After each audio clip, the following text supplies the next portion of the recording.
Bonjour à tous, bienvenue dans l'épisode 9 de Dak ou pas Dak. Je suis très heureux de vous retrouver.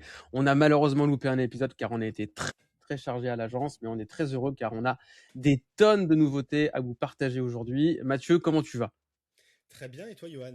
Eh ben, très bien. Je vous refais une petite présentation rapide. Donc, je suis Johan Elias, le fondateur de l'agence DAC, une agence Partners Premier que j'ai fondée en 2011 et qui est spécialisée dans l'achat d'espace Google Ads à la performance avec un pôle lead gen et un pôle e-commerce. Mathieu, je te laisse te présenter rapidement. Merci, Johan. Mathieu Hulbert, directeur agence chez DAC. Donc, j'accompagne l'agence, les consultants, les clients sur le pilotage de nos missions, sur la qualité de leurs relations, la qualité de nos prestations avec nos clients. Magnifique. Et bah, sans plus attendre, je pense qu'on peut commencer par la première news. Mathieu, je te laisse dérouler. Bah écoute, on va dérouler la première news sur laquelle tu verras, j'ai mis un très beau visuel sur cette belle news qui donc, comme on a raté un épisode, comment dire, doit dater d'un mois maintenant, mais elle est néanmoins intéressante parce que maintenant on a un mois de recul et c'est ça qui va rendre justement cette discussion intéressante. Du coup, Google a annoncé la fin des campagnes DSA qui sont là depuis maintenant très longtemps pour le mois de septembre et elles vont laisser la place entièrement à IMAX qui avait été annoncé par Google il y a maintenant un moment et qui, maintenant il y a 4 mois, je dirais, 4 mois environ, et qui peinait justement à être adopté par comment dire, les différents consultants Google Ads. Mais Google maintenant a décidé de taper un peu du poing sur la table, disons-le, et de dire maintenant on arrête DSA et c'est IMAX qui prend le relais et c'est comme ça. Est-ce que on est content de cette news, Johan? Alors, ça a été en 2 temps effectivement, quand ils ont, d'abord Google a annoncé la fin du DSA, donc là c'était une très mauvaise nouvelle puisque, je suis un fanatique de cette typologie de campagne. C'est, vraiment extrêmement puissant, extrêmement technique, mais extrêmement puissant. On peut être très, très fin dans les ciblages et c'est un outil que j'adore. C'est mon outil préféré pour le search. Donc évidemment quand ils ont annoncé la disparition, j'ai été, comme beaucoup, hein, très peiné. Mais après, ils ont un petit peu après ça, on va dire, précisé ce qui allait se passer, parce qu'ils ont quand même fait une communication un peu bourrin quand même, au début. Et après, ils ont précisé les choses, et on voit que finalement, il y a un écho, Mathieu. Il y a un écho? Il y a un écho. Je m'entends. Bah, j'ai rien touché. C'est bizarre. Ah oui, là, je m'entends. Test. Test, test. Un, deux. J'ai pas d'écho, moi, j'ai rien. Et moi? Et moi? Et moi, c'est bon. Il y a eu un écho, il est reparti. Putain, c'est chelou, hein. OK. Ah putain, je sais plus où j'en étais du coup. Si t'en étais, du coup, Google a été un peu brut.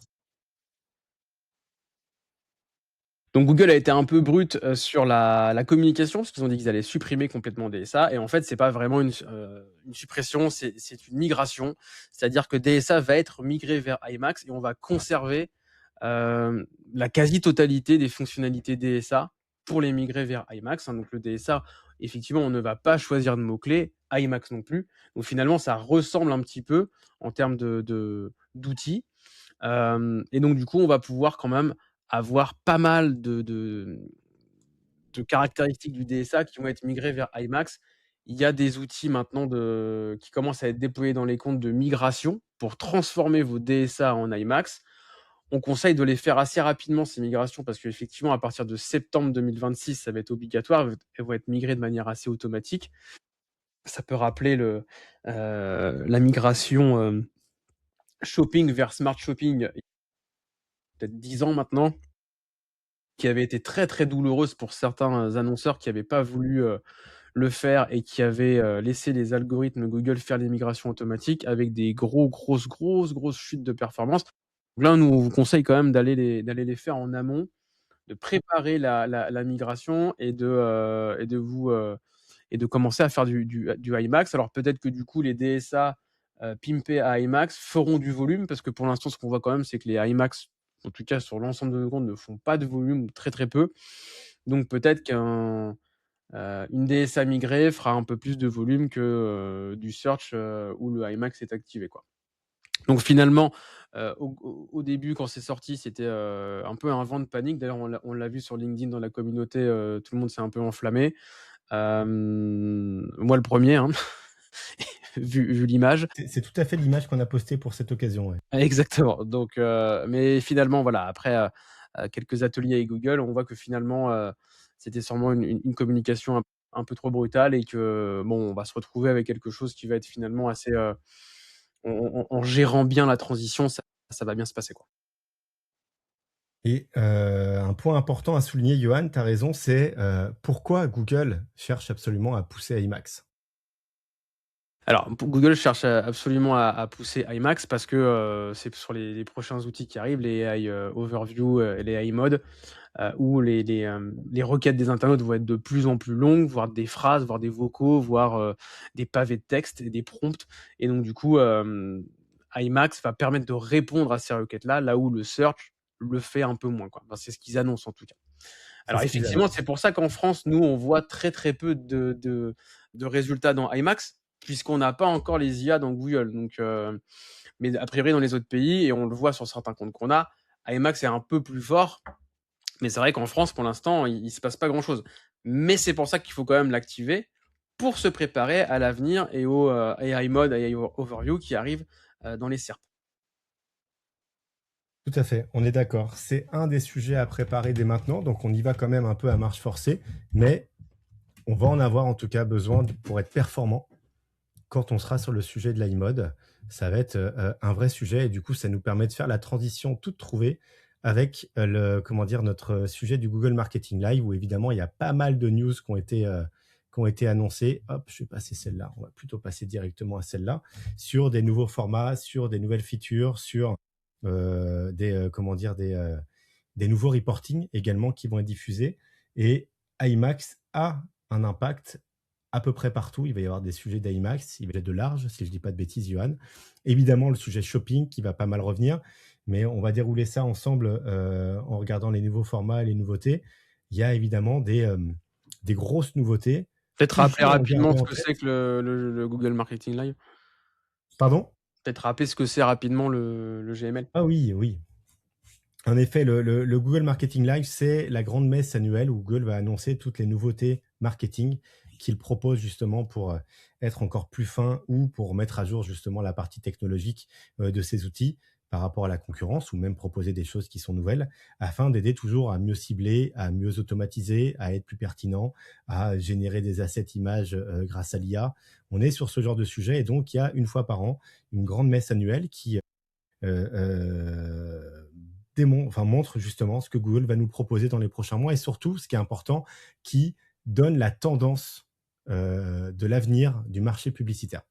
Et ça, c'est la chose qu'il faut retenir, c'est que par les annonces que Google a diffusées, a montrées durant comment dire, cet événement, Google est en train de changer et de prédire un changement brutal des usages des visiteurs avec la iMode, avec les LLM, avec la fenêtre conversationnelle qui va justement, j'allais dire révolutionner, mais c'est pas révolutionner, qui va changer du tout au tout, en tout cas la manière dont tu fais du marketing sur le digital. Et ça, c'est justement les points qu'on va discuter aujourd'hui ensemble, parce que c'est des choses qu'il va falloir commencer à anticiper. On va perdre un peu la main au profit de Google, en tout cas, si on suit ce que Google nous demande de faire, on a l'impression qu'on va perdre un peu la main. Je ne sais pas trop en dire. L'idée va être justement d'aller dérouler un peu les news pour se rendre compte comment Google vient se positionner en amont, en aval, dans le funnel, etc. C'est ça qui va rendre les choses intéressantes. Et pour ça, Johan, je te propose de commencer par les premiers formats proposés par Google sur la partie AI Mode. Donc, je rappelle, c'est voilà, ce format conversationnel qui est disponible dans le moteur de recherche de Google partout dans le monde, sauf en France. Donc, on est les seuls à pas l'avoir. C'est normalement quelque chose qui va arriver dans les prochains mois, donc en 2026. Euh, Peut-être pas sur tous les secteurs en même temps, mais en tout cas, ça va arriver en 2026 et on va le voir apparaître. Je ne pense pas qu'il y aura de la publicité dedans. On en reparlera un peu plus loin, mais je pense que la régulation française étant ce qu'elle est, c'est des choses qui vont se mettre en place plus lentement, encore une fois, que chez nos voisins. Néanmoins, commençons avec les Highlighted Answers de Google, qui sont quelque chose d'assez caractéristique justement des LLM. On pose une question à l'LM, quels sont CRM du marché pour une boîte de 30 personnes. Quelle est la meilleure télé que je peux utiliser pour faire du gaming? Qu'est-ce que je peux dire? Quelle fenêtre je peux utiliser pour isoler comment dire, mon intérieur, sachant que c'est un salon et que ma fenêtre fait 200 centimètres par 180, et cetera. Et souvent, les LLM ont tendance à répondre à ça avec une liste de recommandations en citant, bah là, une dizaine de possibilités. Et Google, du coup, a dévoilé un nouveau format. Je vais d'ailleurs le mettre en, comment dire, l'afficher. Et Google a dévoilé un nouveau format où derrière cette liste, on va retrouver un résultat sponsorisé qui vient se fondre quasiment comme si c'était un résultat naturel parmi la liste. Il y a juste ce petit label sponsor que vous avez eu en haut à gauche qui vient justement le montrer que c'est quelque chose qui est sponsorisé. Néanmoins, c'est beaucoup plus discret que ce qu'on peut trouver actuellement sur la page de résultats classique de Google. Et donc ça, c'est un des formats, Johan, que Google propose et qui va venir s'intégrer très bientôt dans l'iMode. Pour l'instant, c'est en test aux États-Unis. Ouais, bah ça va être, ouais, c'est un peu ce qu'on avait un peu parlé lors de nos précédentes vidéos et on s'attendait un petit peu à ça. Donc effectivement, moi ça me fait ça me fait penser, je sais pas si les gens l'ont vu, j'encourage à aller voir la vidéo de Claude qui se moquait un petit peu de ChatGPT, parce que justement c'était c'est ce genre d'annonce qu'il allait avoir dans le LLM, et il se moquait en disant qu'eux ils feraient jamais de publicité. Donc bref, ça ressemble exactement au même genre de publicité qu'on voit dans ChatGPT. Je vais apporter une nuance à ce que tu dis.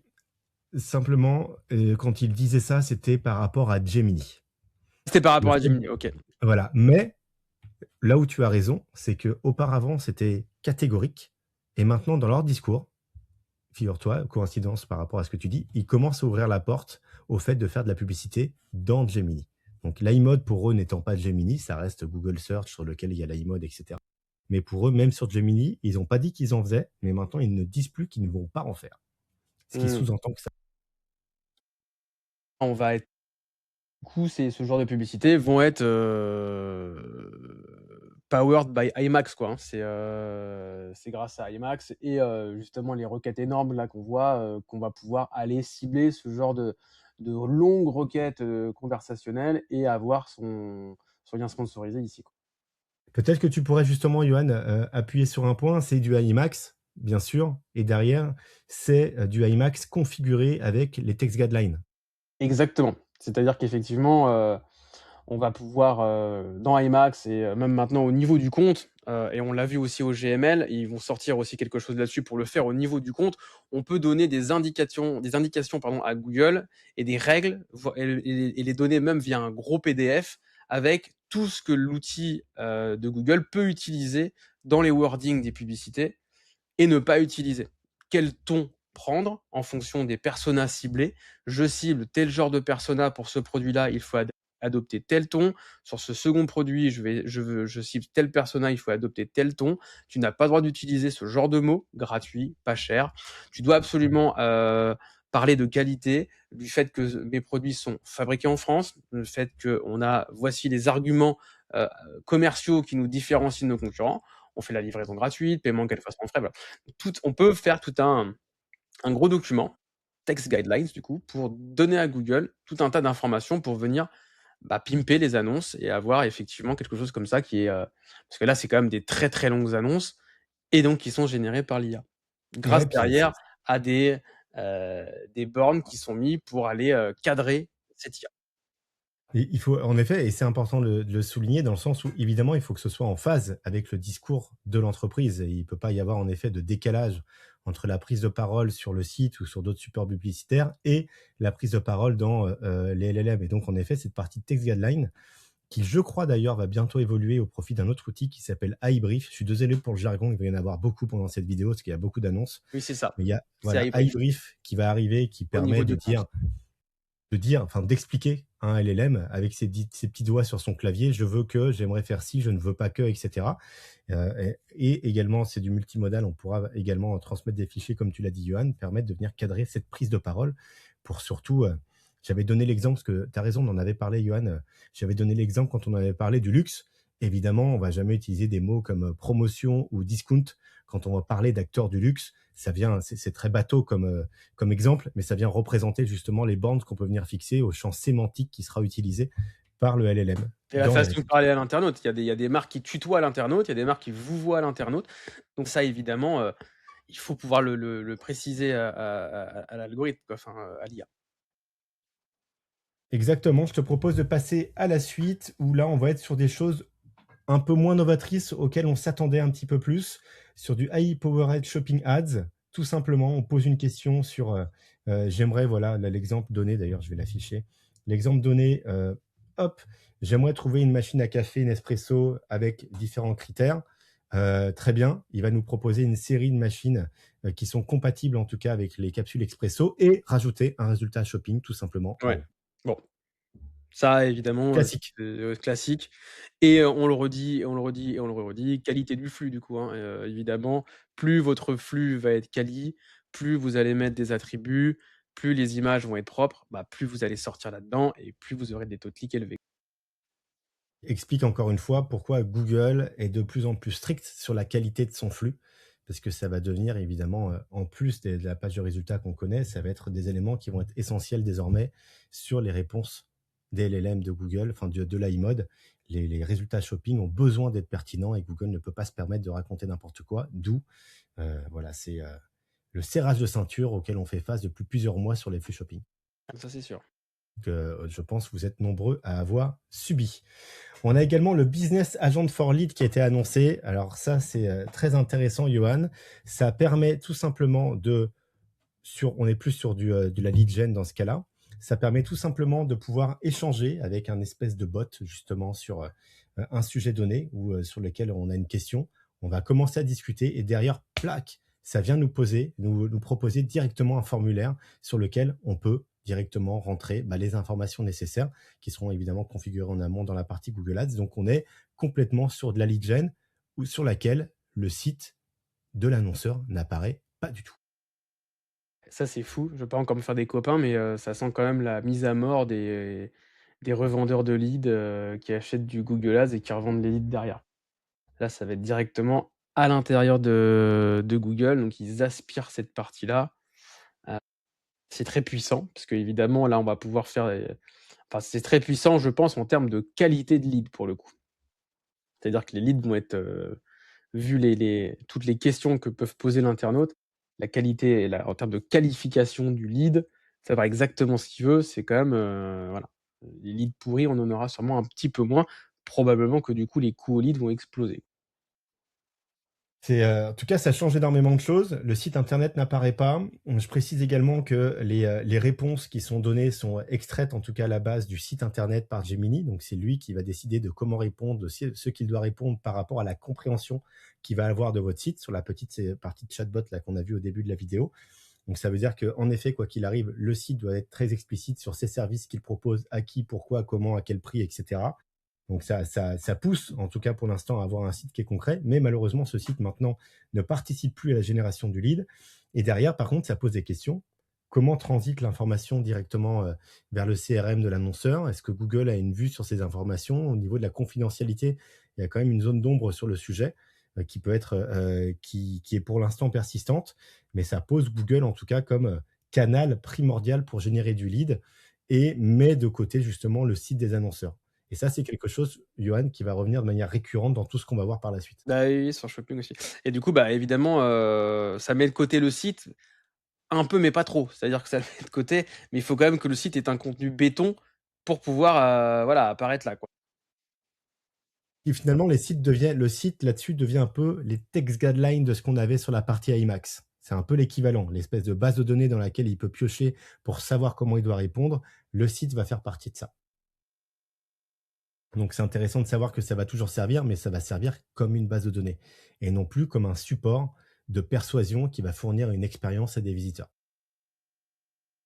Ça va être intéressant, hein. Un dernier format également assez classique. On est sur j'ai une question, je la pose et Google va répondre avec différents arguments, différents éléments de réponse et à la fin dire et by the way, il y a également un produit qui pourrait répondre à ton besoin. Dans l'exemple qu'il donnait, c'était je trouve que ça sent mauvais chez moi et j'aimerais que ça sente un peu meilleur. Est-ce que tu peux me donner des conseils? Google va donner un certain nombre de conseils et derrière dire ah bah tiens regarde, j'ai une fragrance qui est disponible avec le smart home que tu peux installer chez toi et ça va faire en sorte que ça sente bon. Donc ça répond aux besoins et c'est en plus de la réponse qui pour le coup est plutôt textuelle et comment dire est plutôt du conseil que Google va se permettre d'ajouter un produit s'il estime qu'il vient répondre aux besoins du visiteur. Donc là, tous les sites qui ont des blogs, béton qui répondent à des questions et qui ensuite en bas font du cross-sell et d'upsell de produits, bon bah là, ils auront plus de chances de sortir puisque contenu béton qui répond déjà à des questions, l'IA aura juste à pomper ça, pour le reproposer dans les réponses. Ça, c'est Voilà très intéressant. les 4 formats, en tout cas, annoncés du côté du Google Marketing Live. Donc, il y en a certains sur lesquels on n'est pas vraiment étonné. C'est des choses qu'on attendait. Ce qui nous surprend plus, c'est le fait que Google va prendre la parole maintenant pour les annonceurs. Et donc, on va devoir absolument cadrer au mieux justement cette prise de parole. Là où avant, on avait une main qui était complète. Enfin, Johan, c'était de la configuration d'annonce que vous faisiez. Comment dire, donc, même si on laissait un petit peu de marge à l'IA sur certains sujets, on gardait la main complètement sur les annonces. On faisait du testing d'annonces. Ça, c'est quelque chose qui va complètement disparaître. Ouais, complètement.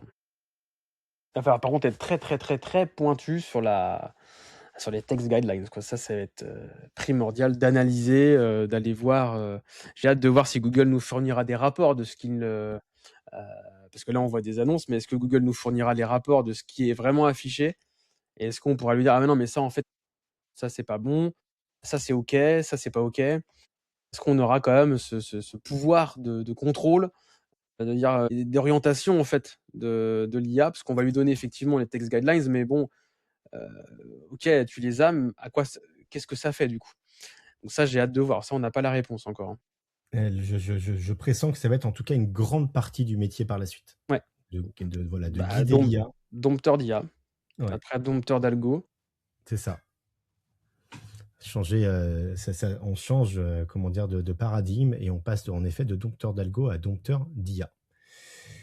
Autre point très intéressant, et ça c'est quelque chose qu'on attendait énormément, Google va commencer à communiquer sur les quelques KPI au sein des LLM, notamment sur la partie shopping, où on va avoir une diffusion au travers des campagnes, on va avoir accès à certains rapports qui vont nous dire bah, quelle part de voix on a, quels sont les autres annonceurs qui ont une part de voix sur les, comment dire, les mêmes, j'allais dire requêtes. Le mot va perdre de son sens, mais en tout cas les mêmes typologies de réponses que les nôtres, estimer si justement on est pertinent ou pas.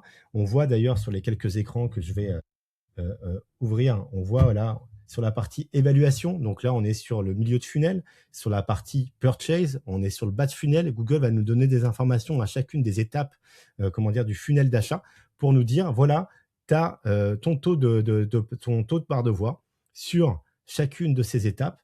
Voilà comment tu te situes, voilà qui tu as en face, un peu ce qu'on retrouve sur la partie Google Ads actuellement, mais sur une vision qui est plutôt une vision mot-clé. Là, on va la retrouver, mais plutôt sur une vision funnel d'achat. Ça, c'est très bien.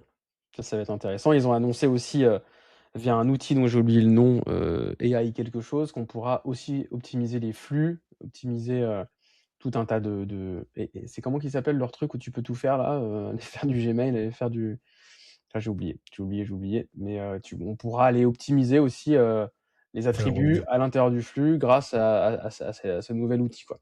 Donc on va pouvoir aussi gagner beaucoup de temps grâce à l'IA dans l'optimisation des flux, via Google directement, quoi. je te montre justement, l'outil te donne justement les attributs produits avec le taux d'attributs complétés sur les couleurs, les styles, les matériaux, tu vois. Et l'outil vient donner, je sais pas si c'est peut-être pas assez grand, je vais zoomer un petit peu. Si on voit là, tu vois, il y a marqué Update Product Attributes et donc du coup, on pourra, améliorer directement les attributs. Enfin, on peut déjà le faire, mais ils vont nous guider et je pense qu'ils vont, via leur nouvel outil, te permettre de dire: «OK, bon, les couleurs, c'est bon. Là, on voit que les styles, c'est pas mis». L'IA va te permettre de dire: «OK, bah, je vais te les mettre, je vais te proposer des styles pour ton top 50 produits». Ça va remplir, 60 du trafic et ça, tu pourras très vite optimiser Là, je pense qu'ils essayent de cibler en des acteurs, tierces du marché, type Chainable, type Feedmax, pour essayer de leur piquer leur business et intégrer directement dans Google, toutes ces briques qui sont des briques, où les annonceurs dépensent de l'argent et ne dépensent plus qu'ils ne dépensent pas dans le média, quoi. Donc, en concentrant tous ces acteurs-là, ça leur permet du coup de concentrer l'investissement média. Et je pense que, et c'est ce qu'ils montraient pendant le Google Marketing Live, c'est que cet outil permet d'optimiser directement les attributs à l'intérieur du Merchant Center. Et ça va être puissant, et ça va permettre aussi, du coup, slide d'avant, d'aller ranker beaucoup plus dans les shopping attributs, Pas shopping celui-là. AI generated, shopping Celui-là. AI powered shopping. On est Il y en ah a oui, trop, on il y y en est. a trop, il y en a trop là. Même nous, on est perdus. Donc voilà, donc les AIPS, PSA. Les AIPSA, ça y est, tu as inventé AIPSA, un nouvel acronyme. J'aime beaucoup. c'est plus facile à dire. Ouais, là, on en parle maintenant depuis un moment. L'exhaustivité du flux, et Google ne les attribue dernièrement, l'exhaustivité du flux va être un nouveau critère de sélection pour Google. Et donc, ce tableau de bord que je montrais justement à l'instant, avec le taux de complétion par attribut, couleur, style, matériaux, taille, etc., va devenir prépondérant pour être certain d'être affiché sur un maximum de résultats proposés au travers de la fenêtre conversationnelle. Donc, gros changement à venir également sur la partie, évidemment, avoir son importance dans le taux de diffusion des annonces. Ça, c'est du lourd également, Johan, du très lourd. Du trop On lourd même. parlait, ouais, je sais pas, trop lourd, peut-être trop lourd. Ça faisait quelques mois qu'on en avait parlé, je pense déjà ça dans le dernier Dakubadak. On avait parlé de l'UCP, Universal Commerce Protocol, qui est un protocole que Google a ouvert et sur lequel d'ailleurs différents d'autres LLM l'ont rejoint, et qui permet d'acheter directement au sein, de proposer l'achat directement au sein de la fenêtre conversationnelle.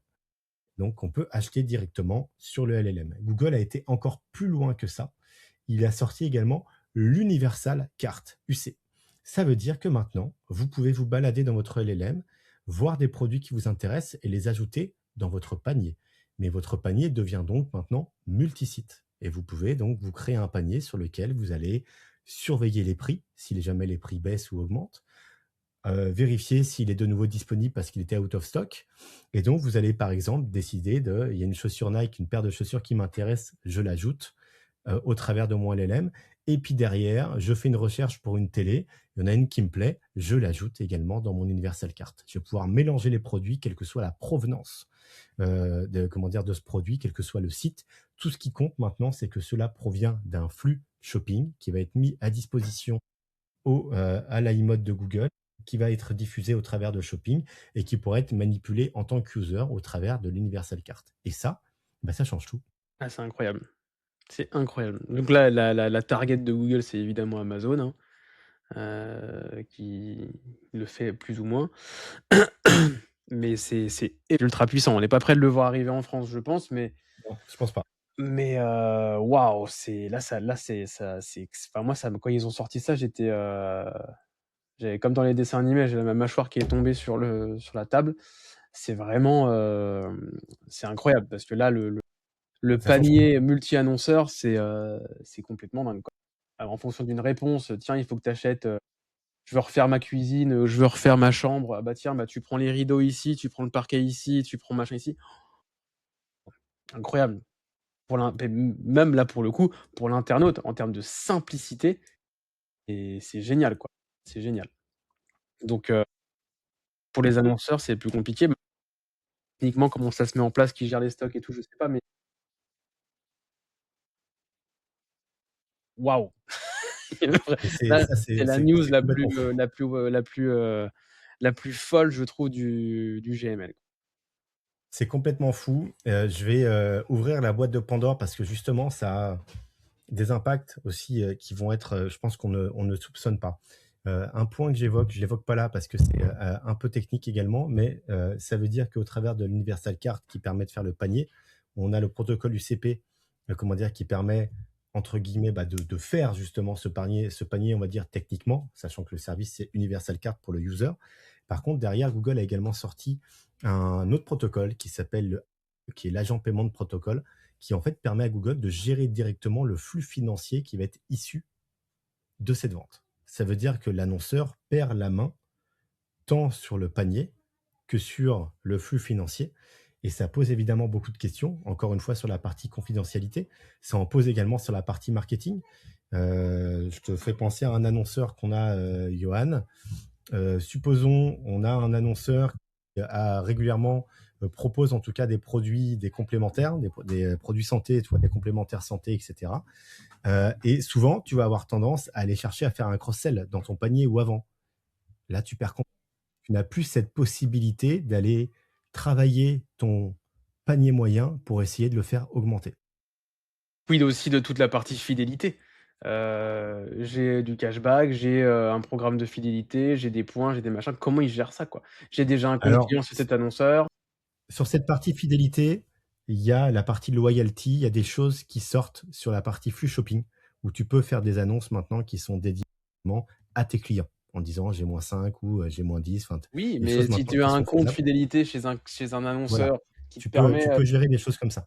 oui, mais Mais par si tu as un définition, chèque, si tu as un chèque fidélité chez un client, chez un ah bah annonceur, là, ah, tu peux plus utiliser tout ça, donc non, il y aura quand même quelques freins, mais je il y a pense quand que même quelques freins en effet, hein. pour de l'acquisition de nouveaux clients, c'est génial. Maintenant pour des clients déjà existants, bon, peut-être que ce sera un peu plus compliqué, pour ces notions de compte, machin, bon, bah, mais oui, mais c'est complètement fou. Et on va plus loin, Johan. J'ai pas fait de slide là-dessus, mais maintenant on tire également la ficelle. Heu, Google a annoncé autre chose, pas la même conférence.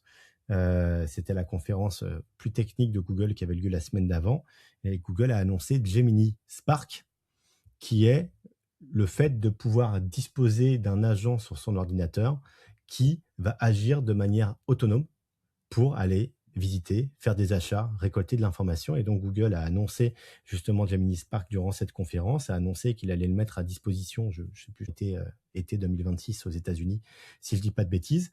Et on va se retrouver, et c'est ça qui devient après complètement fou, à avoir une IA qui va aller parcourir des sites et ou parcourir des fenêtres LLM pour lui poser des questions et qui va elle-même aller créer un panier pour ensuite elle-même aller Acheter. acheter dans ce panier et valider l'achat.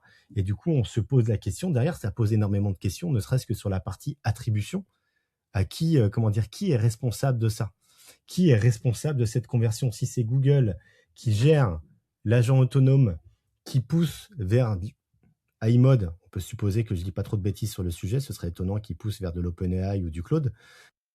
Donc, et derrière, qui s'occupe de valider justement l'achat, on se rend compte que du coup, sur cette verticale, en tout cas là on donne un exemple d'achat, sur cette verticale, Google devient complètement omniprésent et prend la main sur tous les aspects marketing qui sont liés justement à la vente. Intégration verticale totale, Total, totale total. et c'est fou. Après, ouais, est-ce que les internautes vont, est-ce qu'ils sont encore, enfin, combien de temps ils vont mettre à prendre ça, le taux de pénétration de l'utilisation des agents? Voilà, je demande encore à voir combien de temps ça va mettre avant que les internautes, tu vois? C'est quand même, ça reste complexe, moi ça me fait penser, quand, à de l'achat d'actions, l'achat de crypto-monnaies où tu lui dis, «Achète quand il est à tel cours», voilà, il y a quand même un petit paramétrage à faire. Je pense que tout le monde n'est pas encore prêt à ça. Je pense que ça va être encore au début, enfin, on a quelques années encore, je pense. Oui, en Europe et particulièrement en France. Dans le reste du monde, c'est pas la même chose au niveau de l'adoption IA. Nous, on est très tard en Europe, plus en France. Et il y a fort à parier, en tout cas, que ce soit des sujets qui arrivent d'ici la fin de l'année pour l'international.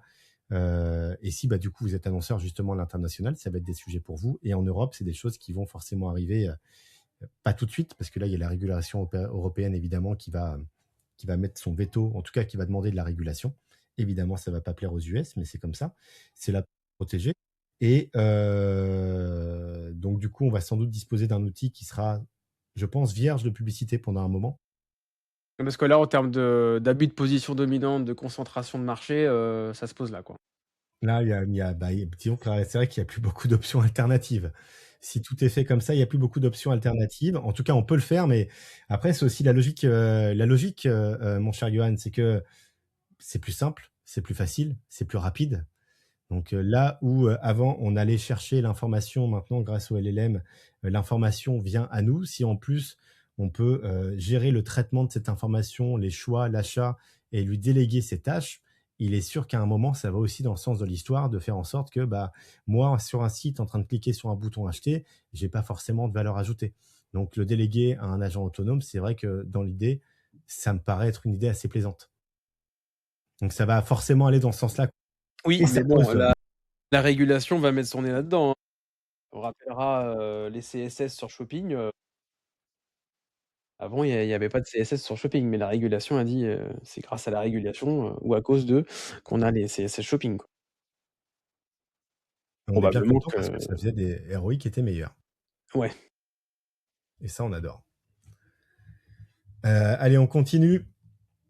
Les QFC, c'est parti, encore un acronyme, les Qualified Future Conversion. Donc, à partir de là, Google va maintenant être capable de modéliser le volume de conversion par rapport aux campagnes haut de funnel que vous avez en cours. Ainsi, Google, par rapport à des signaux qui sont détectés sur des visiteurs qui vont peut-être interagir sur du YouTube, par exemple, qui est souvent en haut de funnel, Google, par rapport à ces interactions, va être capable de dire, OK, j'ai eu tant d'interactions, j'ai tant de signaux par rapport à la typologie de tes visiteurs, de tes viewers YouTube.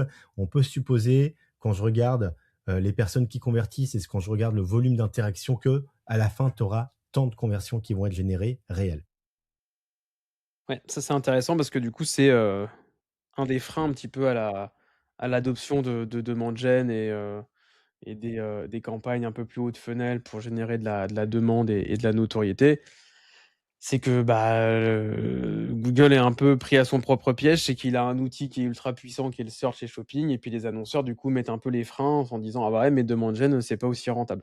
Donc du coup, on a du mal à mesurer, l'impact. Donc du coup, Google sort de plus en plus d'outils. On pense aux ABS dont on avait parlé, les Attributed Branded Searches et donc cette nouvelle, typologie de conversion qui va permettre d'un peu, avoir une espérance de conversion sur, les campagnes de demand gen qu'on va faire actuellement, d'avoir une sorte de prédiction. Moi, je trouve ça intéressant. Alors toujours pareil, il faudra voir un petit peu comment Des ça pincettes. voilà, avec des pincettes et voir ce que ça sort et puis, faire des tests et voir si c'est dans le temps, ça s'avère être vrai. Mais c'est toujours pas mal quand même pour un annonceur de pouvoir lui dire: «Bon, bah, voilà, on a dépensé, 50 000 € sur nos demandes gen. L'outil nous prévoit dans les futurs mois, X milliers de conversions et donc de chiffre d'affaires, quoi» et donc d'avoir une sorte de ROI espéré. Ouais, je te remercie d'avoir mis les ABS sur le tapis, parce que ça rend la chose assez logique d'avoir sorti les ABS avant, qui permettent en effet de mesurer l'engagement par ces recherches marques post-impression sur des vidéos YouTube. Et c'est vraiment la prolongation de ça. C'est, on a mesuré l'engagement, donc à partir de là, on doit pouvoir être capable de faire cette estimation, cette modélisation. Et ça rend les choses plus logiques quand on regarde un peu par-dessus l'épaule ce qu'ils ont fait sur les derniers mois. ABS d'ailleurs, ça y est, qui est déployé et les reportings sont maintenant intégrés dans Google Ads, enfin. Donc ça, c'est cool et ça rend en effet la chose beaucoup plus logique sur le pourquoi Google est toujours intéressant de mieux comprendre les choses quand on prend un petit peu de recul.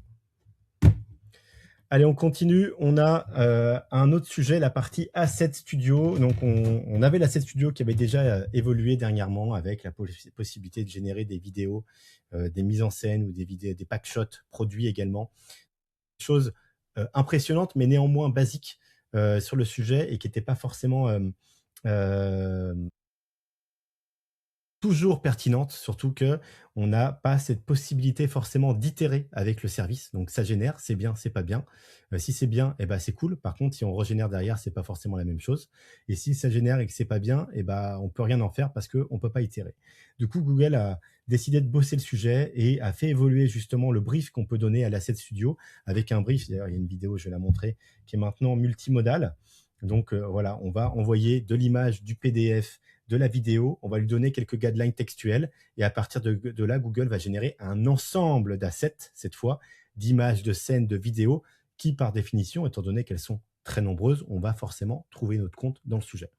On est sur quelque chose qui est plus précis, sur lequel on peut donner plus d'informations. Normalement, ça va donner plus de pertinence aux résultats et ça va surtout permettre évidemment de gagner beaucoup, beaucoup beaucoup de temps par rapport à la création d'assets par le passé. Comme tu le disais, Johan, d'économiser de l'argent, évidemment, parce que ça veut dire qu'on squeeze complètement la partie graphiste, designer, etc., peut-être même motion designer sur ces sujets-là. Et on a la capacité d'être hyper véloce sur la mise en place d'une campagne demande gen. Là où on pouvait attendre des assets pendant une semaine, 2 semaines avant, et ben là, en une journée, c'est quelque chose qui peut être réglé.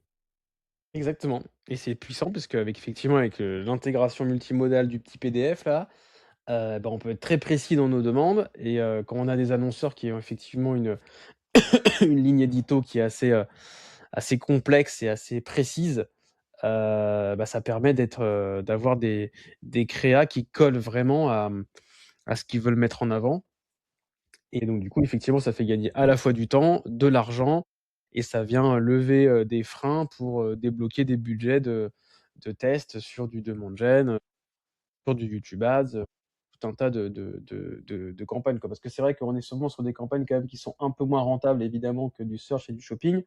Si en plus on a les coûts créa qui sont énormes, alors moi je me rappelle avoir vu des vidéos sortir, qui coûtaient 10 000 à 15 000 € la vidéo. Alors c'est des beaux spots, mais voilà, grâce à ça, on peut au moins lancer des premiers tests et avoir des choses sympas à et puis surtout, on peut faire de l'A/B testing très facilement, quoi et remplir aussi, heu, l'ensemble des caractéristiques de demande gen qui te demandent quand même de mettre plusieurs vidéos, plusieurs images, plusieurs, typologies de texte. Grâce à ça, on peut avoir des créas qui seront, notées excellentes par Google. Un des points, je pense qu'il faut retenir sur tout ce qu'on voit, que ce soit la partie shopping, que ce soit la partie la demande gen, que ce soit la partie IMAX avec les text guidelines, c'est ce besoin de données dont Google a besoin et l'exhaustivité avec laquelle Google souhaite qu'on complète maintenant les campagnes.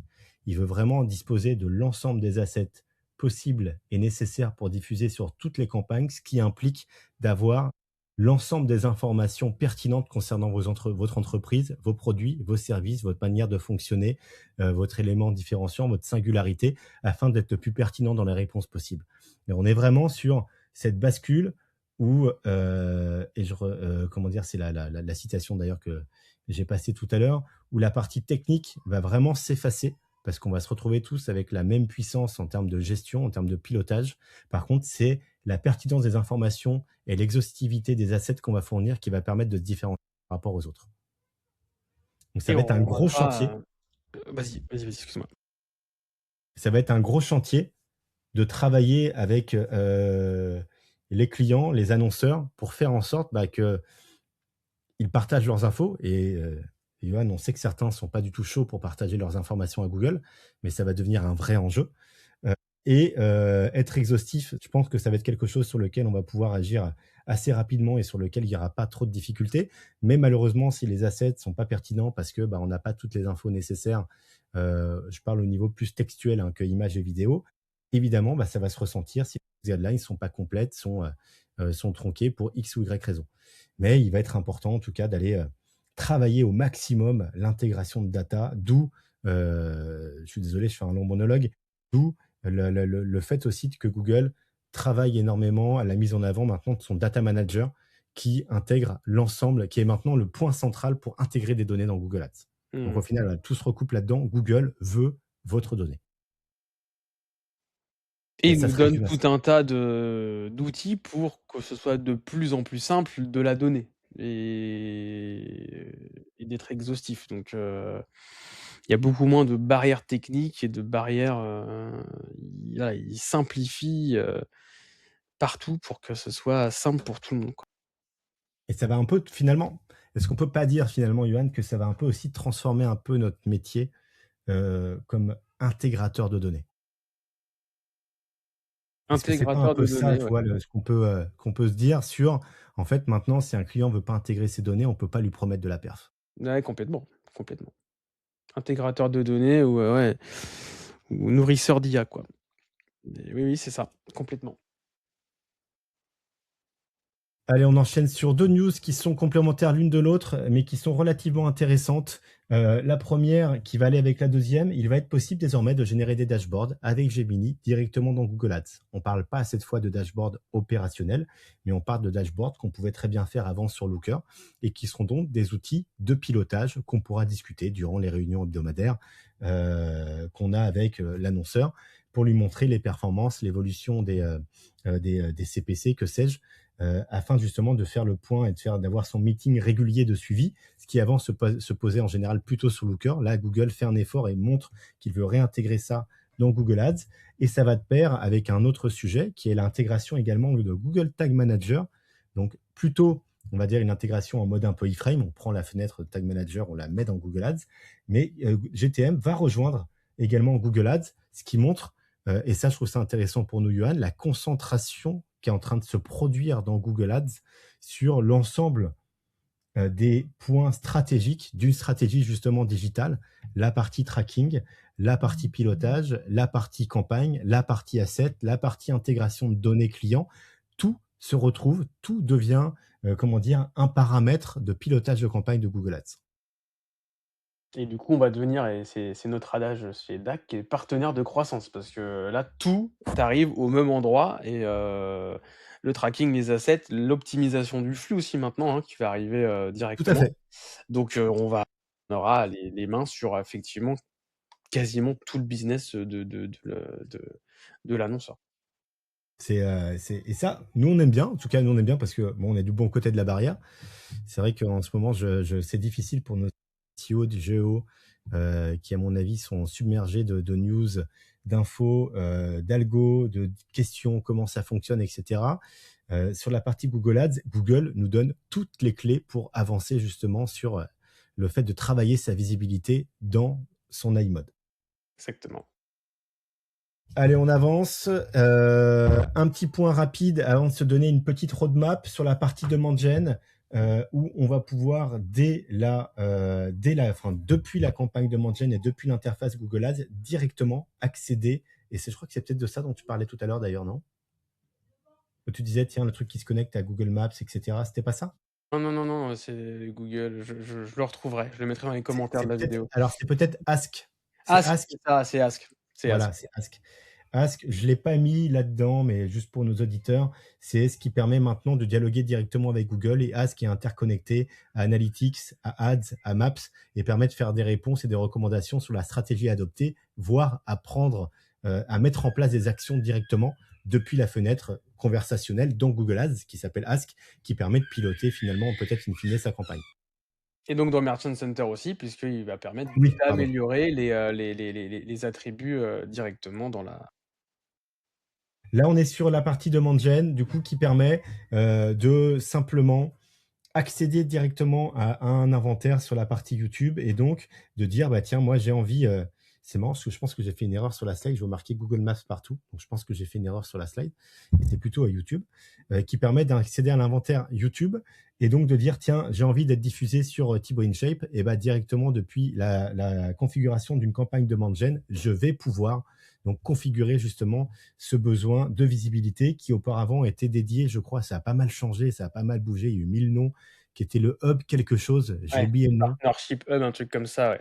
Ouais, un truc dans ce genre-là, qui avait déjà changé il y a 2 mois, je crois. Mmh. Google aime bien changer les choses, mais bon, en même temps, les choses vont très vite en ce moment. Et donc maintenant, vous allez pouvoir le piloter directement depuis la campagne de Mangens, qui paraît plutôt logique. Ouais, ça c'est top parce que c'est un des reproches qu'on fait souvent à DemandGen, c'est les capacités de ciblage et les audiences qui sont des fois un peu trop larges, et du coup on se retrouve à cibler des chaînes qui sont pas forcément en accord avec les objectifs de l'annonceur. Là, pour le coup, on peut vraiment faire du chirurgical en allant chercher des partenariats très précis. Typiquement, bah là, tu parles de Thibaut InShape, je suis vendeur de matériel de sport ou de compléments alimentaires. Boum, voilà, je fais bon. Thibaut InShape, pour le coup, je pense que évidemment Il les monétise sa chaîne créateurs, tout seul, j'imagine. voilà, et puis les créateurs surtout, ils diront oui, ils diront non, et évidemment sur un complément alimentaire, il dira non puisqu'il il a sa propre marque. Mais bon voilà, ça permet d'aller faire des partenariats très ciblés avec des influenceurs qui sont complètement dans la thématique de l'annonceur, et d'avoir des campagnes qui sont ultra ciblées. Là, on est presque dans de la performance, quoi, quasiment. Je pense qu'avec ça, on peut voilà, on a, le search, shopping, demande gen, on sera peut-être entre les 2 quoi. Un peu en dessous de la considération puisque là, on peut aller, on pourra être très chirurgical. Je pense que là, l'idée de Google, c'est de venir effectivement concurrencer, bon, bah, toute la partie influence qu'il y a sur Instagram et TikTok, et d'essayer d'en ramener un peu chez eux aussi, puisqu'effectivement, ils en ont quand même un peu moins, quoi. Merci de l'avoir souligné. En effet, Thibaut InShape n'est pas un exemple pertinent et je pense que tu as raison. On va parler plus de micro-influenceurs. En effet, qui ne gèrent pas forcément la publicité actuellement de leur chaîne. Et en effet, ça peut permettre d'aller en choisir, d'aller en sélectionner après un audit, après une recherche et dire, bah là, moi, je veux bosser sur les vidéos de ce mec-là, être affiché justement sur ces vidéos. Tu as raison, c'est beaucoup plus pertinent de le voir comme ça. Je vais faire de la masse, en fait, hein. Va pouvoir aller faire, des dizaines d'influenceurs sur une thématique précise, puisqu'on peut effectivement rechercher par thématique, donc Ouais, mais c'est tu as c'est raison. c'est très puissant. Tu as raison. Et comme tu le disais, c'est un outil extrêmement puissant sur le contrôle de l'inventaire sur lequel je vais être diffusé, ce qui était un paramètre en effet un peu chiant actuellement. Tu sais que tu vas choisir des thématiques, mais c'est vrai que ça reste des thématiques. Et bah, comment Google gère une thématique? Quelle est la limite justement on parlait de complémentaire santé, sur la complémentaire santé et le médical par exemple. Est-ce que tu vas être affiché sur du médical? J'en sais rien. Tu ne le sais pas d'ailleurs. Mais ça permet vraiment de reprendre la main sur le sujet et d'être diffusé exclusivement sur ce qu'on estime être raison Exactement. de le souligner. Ça peut être hyper performant. Exactement et bon, bah, par contre, évidemment, ce sera plus cher, mais bon, C'est le la prix à payer pour la qualité. le contrôle a un prix. Voilà. Je pense qu'on peut dire ça comme ça. Et on termine par une petite roadmap pour vous, parce qu'il y a des choses qui se passent dans les mois à venir. La première, Johan, je pense qu'on est tous d'accord, il faut commencer à activer IMAX partout où on le peut sur ces campagnes search où il y a du large pour travailler et anticiper la migration de septembre et à plus long terme, la migration un jour vers iMode. Oui, c'est ça. Alors là, tu as bien fait de dire où il y a du large, parce que si vous avez pas de large et que vous êtes sur un compte tout nouveau, tout propre, tout neuf, bon, attendez un peu avant de mettre IMAX parce que ça voilà, ça peut s'envoler. On a testé sur un client un peu nouveau et effectivement, on l'a vite désactivé parce qu'on voit que, bah, évidemment, IMAX égale large plus DSA plus, test, test, test dans tous les sens. Donc, sur les comptes qui tournent bien, qui ont déjà du large, vous pouvez activer IMAX sans souci. Pour le moment, le volume est anecdotique, donc ça va pas changer grand-chose. Par contre, vous serez prêts pour la migration et quand, iMode et iOverview vont arriver, sur Google. Donc, nous, on conseille et c'est ce qu'on a fait sur quasiment tous nos clients, sur même tous, je pense d'ailleurs maintenant, c'est d'activer IMAX sur les campagnes déjà matures. Après, sur les campagnes un peu plus récentes, on peut l'activer, mais il faut vraiment être vigilant et checker au jour le jour, voir si, voilà, notre ami IMAX ne s'envole pas. Ouais, puis normalement, si vous l'avez pas déjà fait, c'est qu'il y a un problème. Normalement, c'est forcément quelque chose qui doit être lancé. Si c'est pas le cas, c'est qu'il y a un souci. Étant donné la deadline de septembre qui approche très vite, ça devrait déjà être le cas. On a également un deuxième point en juin, donc c'est plus anecdotique, mais ça peut avoir son importance. Comme j'ai dit tout à l'heure, Google concentre maintenant l'ingestion de données au travers de son data manager. Du coup, si vous faites des importations de conversion offline au travers de l'API, je sais que c'est le cas de beaucoup d'annonceurs, ça ne fonctionnera pas, ça ne fonctionnera plus à partir du 15 juin. Il faut absolument passer maintenant par le data manager de Google. Google veut un point d'entrée unique des informations pour ses clients. Ça paraît logique aussi, mais ça permet de normer justement l'intégration comment dire, des données. C'est plus simple à suivre de cette manière plutôt que d'avoir une API qui importe de la donnée en parallèle d'un data manager qui va en importer d'autres. Google a un seul endroit pour la manipuler et l'ingérer. Donc ce point est important. Derrière, on a un autre point sur la partie enregistrement des appels. Vous le savez, on peut générer des calls depuis Google Ads avec des numéros qui sont surchargés par des numéros Google sur lesquels on va pouvoir traquer le temps passé, etc. Eh bien, Johan, figure-toi que Google va désormais enregistrer ces appels. Ça, c'est incroyable. Et donc, Et à il va partir du les 1er juillet, enregistrer pour lui, mais on pourra les écouter du coup. eh ben, je suis même pas sûr. Tu vois, c'est sans doute le cas. Tu as raison, parce que je suis même pas sûr. J'ai même pas pensé à le vérifier. Mais ils vont enregistrer les appels par défaut à partir du 1er juillet 2026. Donc ça pose, en tout cas, qu'on y ait accès ou pas, ça pose, quoi qu'il arrive, une question de confidentialité. J'ai mis quelques exemples en dessous, le santé, juridique et finance. Et évidemment, il y a des sujets extrêmement sensibles et on n'a pas envie d'être enregistré. Et là, par défaut, ça va être le cas. Donc, il faut, en tout cas pour les annonceurs qui le souhaitent, demander à leurs agences de désactiver l'option enregistrement. Sinon, ça va être enregistré et potentiellement, vous mettez, comment dire, à dos la RGPD. Ce que je ne vous souhaite pas. Et enfin, dernier point, Johan, on en a pas mal parlé dans les derniers Dakupadak il y a quelques mois. Beaucoup, beaucoup, beaucoup de hacks de comptes de MCC dernièrement chez Google. Et comment dire, des hacks avec de l'IA qui sont de plus en plus impressionnants de, comment dire, de véracité. Et Google va maintenant changer également son mode opératoire pour mettre à jour certaines informations, certains admins, certaines options qui ont un impact majeur sur des MCC ou sur des comptes. Maintenant, on va avoir une double authentification qui va être nécessaire. Et donc, il va falloir configurer des passkeys. Passkeys, vous connaissez à mon avis tous les passkeys sans savoir ce que c'est. C'est quand vous devez appuyer sur oui ou appuyer sur un chiffre sur votre téléphone pour confirmer que c'est bien vous qui faites l'opération, typiquement avec votre banque. C'est souvent ce que vous avez avec les petits chiffres à rentrer. Et ben ça va devenir obligatoire pour certaines actions sur le compte Google Ads à partir du 15 juillet, mais ça doit être configuré en amont. Si vous ne le configurez pas, ça va être compliqué ensuite de faire les opérations. Je vous conseille du coup de vous y mettre très rapidement. Bien sûr. Là, il y a des vagues et des gens qui gagnent beaucoup d'argent en faisant ça, des hacks de comptes. Donc, évidemment, il faut être très, très vigilant. Un compte Google, c'est potentiellement une ouverture sur un compte bancaire. Donc, évidemment, il Et faut être très vigilant. on ne donnera pas plus d'infos, mais on sait que voilà, des acteurs importants, en tout cas du digital, ont été touchés et sur des choses qui, comment dire, qui concernent des gros volumes de budget détournés. Donc, c'est pas des choses qui sont anodines. C'est pour ça d'ailleurs que Google met en place ce système. Il avait mis par le passé également le multi-party validation, donc où on doit valider à plusieurs certaines décisions également. Il y a eu trop en fait de détournement d'argent et Google verrouille un peu plus la mise en place ou la modification pardon, de certaines options ou l'ajout d'admin tout simplement dans les comptes ou dans les MCC pour éviter ce genre d'effet. Donc ça, c'est quelque chose à faire également avant le 15 juillet. Donc voilà, il y a pas mal de choses à faire avant l'été en termes de config, plus pas mal d'infos quand même à digérer suite à ce Google Meeting Live. Et si je dis ça, Johan, c'est parce que on arrive au bout. On arrive au bout et ça a été très, très dense. En même temps, on n'avait pas fait de vidéo le mois dernier, donc je pense que c'était bien de faire une bonne grosse vidéo, surtout avec le GML. Donc j'espère que ça vous a plu. Si vous avez des questions, évidemment, vous nous contactez. Vous nous mettez des questions en commentaire. Vous n'hésitez pas à prendre rendez-vous sur le calendrier si vous avez des questions, vous avez besoin d'un audit de vos comptes. On se calera un call et on fera ça avec grand plaisir. Le bouton est ici. Le bouton est ici, en plus, magnifique. Donc voilà, Mathieu, je te laisse le mot de la fin.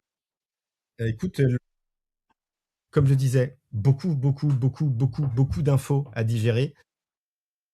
Ça pose les bases en tout cas d'un nouvel Internet qui commence à se dessiner et sur lequel Google a la main mise à peu près à tous les étages. Il va falloir un petit peu de recul pour avoir une vision claire justement sur ce qui va se passer. Encore une fois, l'intérêt et ce qui est intéressant, c'est que on est protégé, nous, par la régulation européenne et française. Donc, on va avoir un peu plus de temps avant de voir ces nouveautés arriver.